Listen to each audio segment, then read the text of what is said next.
Dear students, আজকে আমাদের যে আলোচনার বিষয়বস্তুটা পরমাণুর গঠন থেকে ক্লাস 11-এর পরমাণুর গঠন থেকে এই বিষয়গুলো আলোচনা করব। দেখো, পারমাণবিক সংখ্যা, ভর সংখ্যা, isotope, isobar, isotone, isodiaphere, nuclear isomer ও আইসোস্টার, এই বিষয়গুলো আলোচনা করব। প্রথম যেটা আলোচনা করব পারমাণবিক সংখ্যা।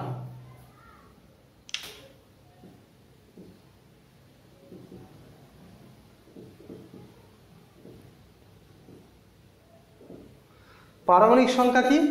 কোনো মৌলের নিউক্লিয়াসে যতগুলি পজিটিভ চার্জ থাকে, কোনো মৌলের নিউক্লিয়াসে যত পজিটিভ চার্জ থাকে, অর্থাৎ নিউক্লিয়াসের মোট পজিটিভ চার্জ, নিউক্লিয়াসের মোট পজিটিভ চার্জ। এখন নিউক্লিয়াসের মোট পজিটিভ চার্জ কোথা থেকে আসে? নিউক্লিয়াসের প্রোটন সংখ্যা থেকে, অর্থাৎ বলতে পারি এটা কি নিউক্লিয়াসের মোট প্রোটন সংখ্যা,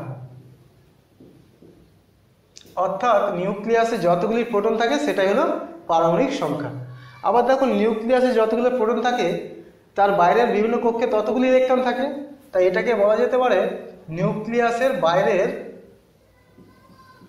বাইরের মোট ইলেকট্রন সংখ্যা। এখন দেখো, এই পারমাণবিক সংখ্যা বা প্রোটন সংখ্যা এটা খুব গুরুত্বপূর্ণ, কারণ মৌলের একটা মূল রাসায়নিক ধর্ম নির্ধারণ করে এই পারমাণবিক সংখ্যা। একটা মৌল তার যে আইডেন্টিটি, একটা মৌল তার যে পরিচয়, সেটা হচ্ছে এই পারমাণবিক সংখ্যা দিয়ে প্রকাশ হয়। পারমাণবিক সংখ্যা যদি একই থাকে তাহলে মৌল কিন্তু একই হবে, কিন্তু পারমাণবিক সংখ্যা যদি চেঞ্জ হয়ে যায় তাহলে সেই মৌলের মধ্যে ধর্মের আমূল পরিবর্তন হবে, অর্থাৎ মৌলটা একটা অন্য মৌলে রূপান্তরিত হবে। এখন দেখো, পরমাণু থেকে যদি ইলেকট্রন বেরিয়ে যায়, পরমাণু থেকে যদি ইলেকট্রন বেরিয়ে যায় তাহলে কি হবে? সেটা আয়নে পরিণত হবে, কিন্তু মৌলটা একই থাকবে।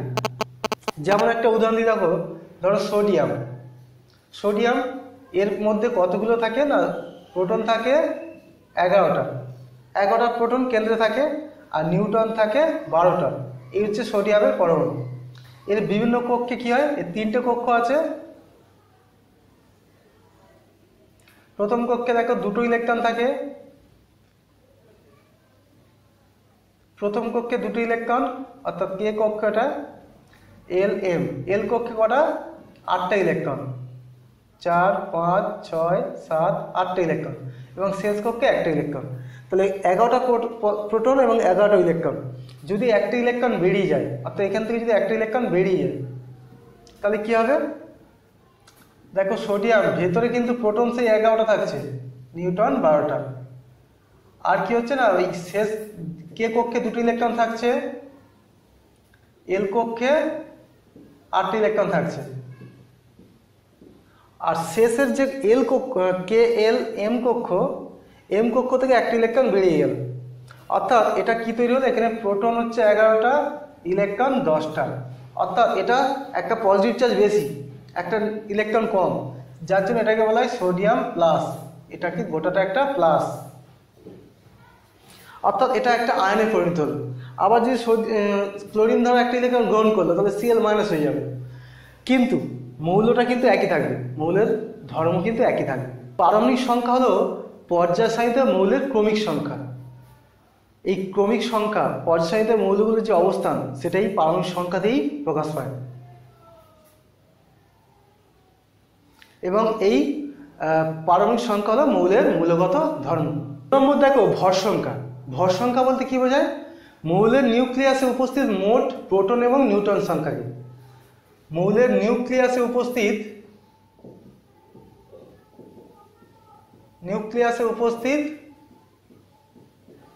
প্রোটন সংখ্যা প্লাস নিউট্রন সংখ্যা।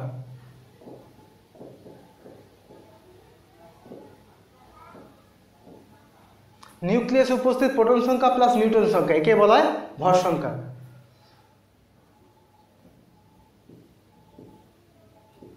ভর সংখ্যা সমান প্রোটন সংখ্যা প্লাস নিউট্রন সংখ্যা।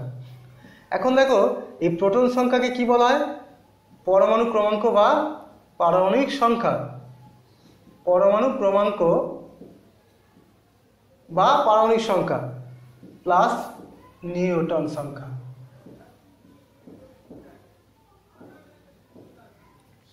অর্থাৎ ভর সংখ্যা সমান পারমাণবিক সংখ্যা প্লাস ভর সংখ্যা সমান পারমাণবিক সংখ্যা বা পরমাণু ক্রমাঙ্ক প্লাস নিউটন সংখ্যা।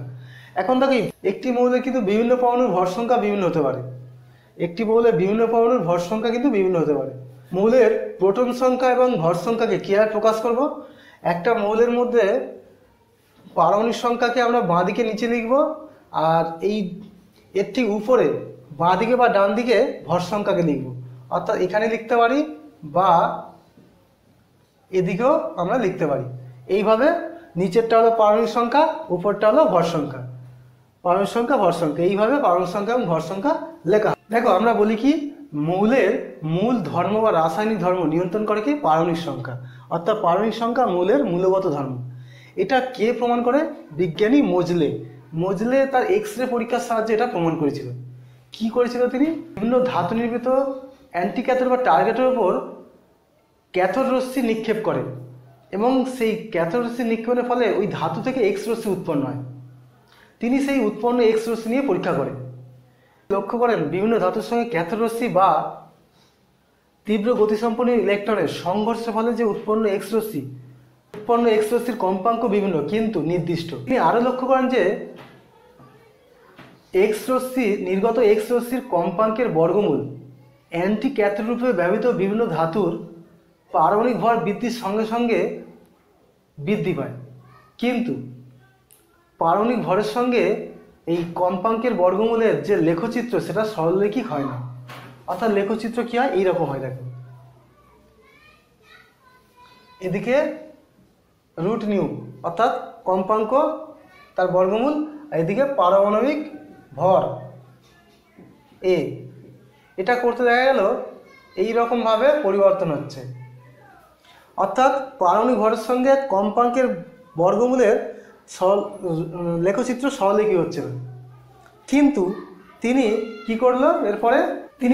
এরপর ধাতব মৌলগুলি পর্যায় সারণীতে অবস্থানগত ক্রমিক সংখ্যা, ধাতব মৌলগুলি পর্যায় সারণীতে অবস্থিত ক্রমিক সংখ্যা তার সঙ্গে এই কম্পাঙ্কের বর্গমূলের লেখচিত্র অঙ্কন করে এবং দেখলো সেটা সরলরৈখিক।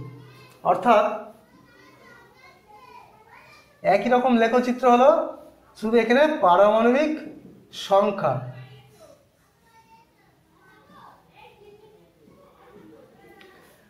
তিনি পর্যায়সারণীতে অবস্থানগত যে ক্রমিক সংখ্যা সেগুলোকে নাম দিল পারমাণবিক সংখ্যা বা প্রোটন সংখ্যা।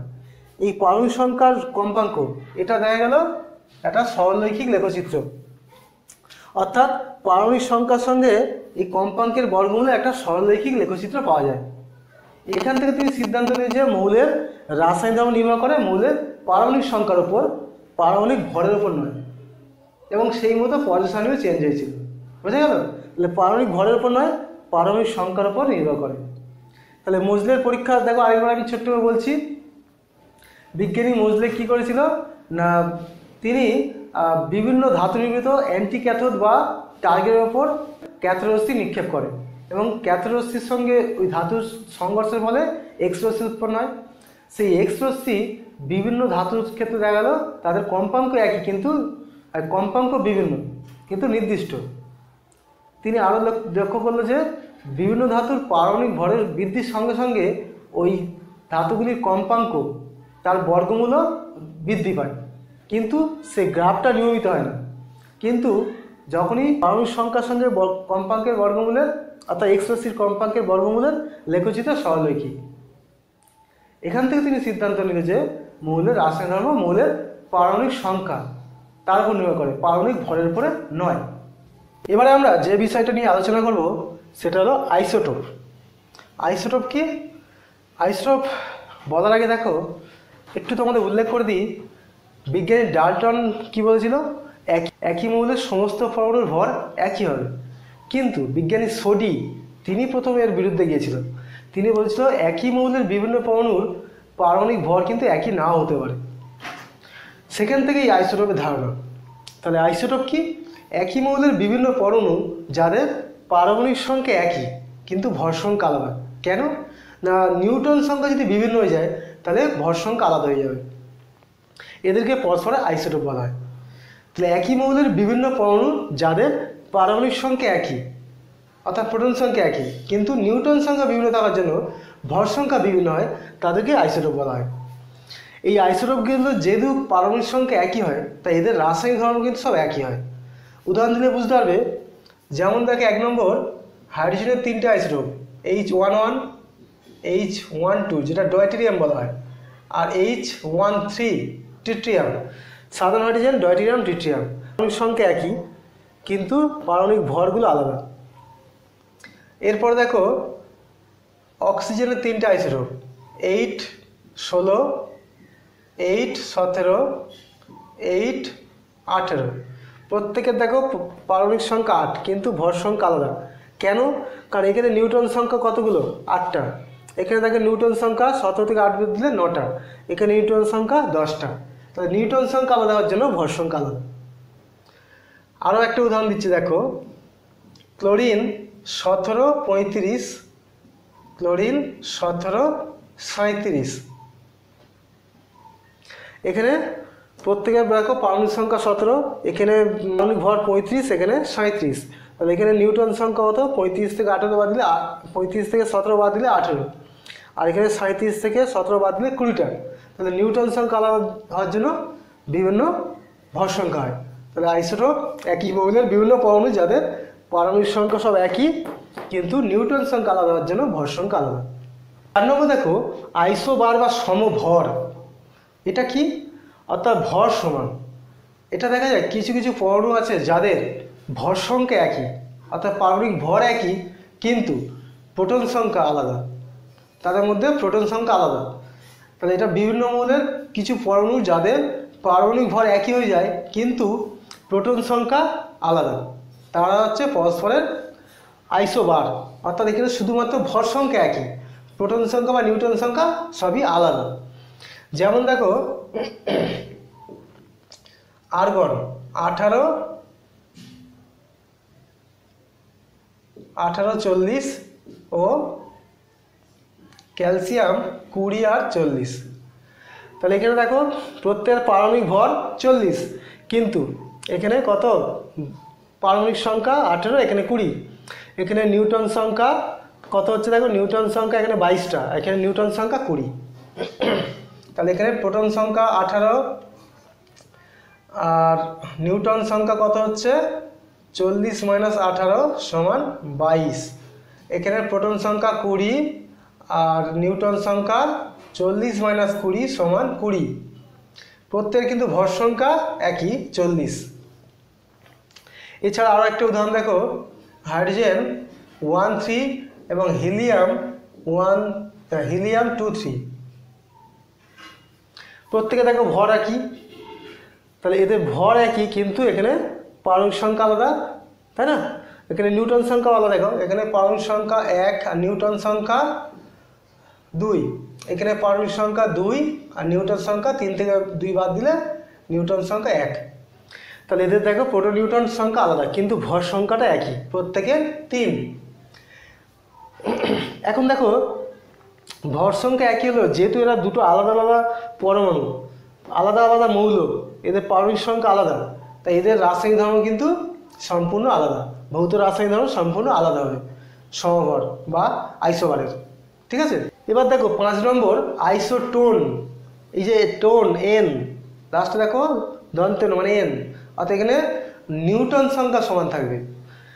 তাহলে এখানে বিভিন্ন পরমাণু যাদের মধ্যে নিউটন সংখ্যা একই থাকবে, পারমাণবিক সংখ্যা ভর সংখ্যা আলাদা কিন্তু নিউটন সংখ্যা একই হবে, তারা হচ্ছে পরস্পরের আইসোটোন। তাহলে সম নিউটন সংখ্যা বিশিষ্ট কিন্তু বিভিন্ন পরমাণু ক্রমাঙ্ক বিশিষ্ট মৌলগুলো পরস্পরের আইসোটোন, নিউটন সংখ্যা সমান। যেমন দেখো হাইড্রোজেন 13 আর হিলিয়াম 24। এখানে নিউটন সংখ্যা কত 3 - 1 সমান 2। এখানেও নিউটন সংখ্যা 4 - 2 সমান 2, অর্থাৎ দুটো নিউটন সংখ্যা সমান। আরও একটা উদাহরণ দেখো, এখানে কার্বন 6 - 14, নাইট্রোজেন 7 - 15, অক্সিজেন 8 - 16। এখানে নিউটন সংখ্যা কত 14 থেকে 6 বাদ দিলে 8, এখানে 15 থেকে 7 বাদ দিলে 8, এখানে 16 থেকে 8 বাদ দিলে 8। তাহলে প্রত্যেকের নিউটন সংখ্যা কিন্তু 8, তাই এরা পরস্পরের আইসোটোন। এখানেও দেখো যেহেতু এরা পারমাণবিক সংখ্যা আলাদা, তাই আইসোটোনগুলো কিন্তু রাসায়নিক এবং ভৌত ধর্ম আলাদা হবে। 6 নম্বর দেখো আইসোডায়াফার। এটা কি? যেসব পরমাণুতে নিউট্রন এবং প্রোটন সংখ্যার পার্থক্য সমান। নিউট্রন আর প্রোটন সংখ্যা এই দুটো সংখ্যার পার্থক্য সমান বলা হয় আইসোডায়াফার। এটা কখন হয়? কোনো একটা নিউক্লাইড এবং সেই নিউক্লাইড থেকে একটা আলফা কণা বেরিয়ে গেলে যে নিউক্লাইড উৎপন্ন হয় তারা হচ্ছে পরস্পরের আইসোডায়াফার হয়। একটা উদাহরণ দিয়ে দেখো, ইউরেনিয়াম 92-238, এখান থেকে যদি একটা আলফা কণা বেরিয়ে যায়, আলফা কণা মানে কি? হিলিয়াম কণা, তাই না? 2-4 আলফা কণা মানে হিলিয়াম কণা, তাহলে বেরিয়ে গেলে কি হবে? এখান থেকে তৈরি হবে থোরিয়াম, TH90-234। তাহলে এখানে নিউটন সংখ্যা কত দেখো, প্রোটন সংখ্যা নিউটন সংখ্যা পার্থক্য। এখানে প্রোটন সংখ্যা কত? 92, এই যে। আর নিউটন সংখ্যা কত? এটা থেকে এটা বাদ দিলে 238 - 92 সমান 6, 4, 146। তাহলে নিউটন আর প্রোটন সংখ্যার পার্থক্য কত হবে? 146 - 92। তার মানে এটা 4, 54, পার্থক্য হলো 54। এখানে দেখো, এখানে প্রোটন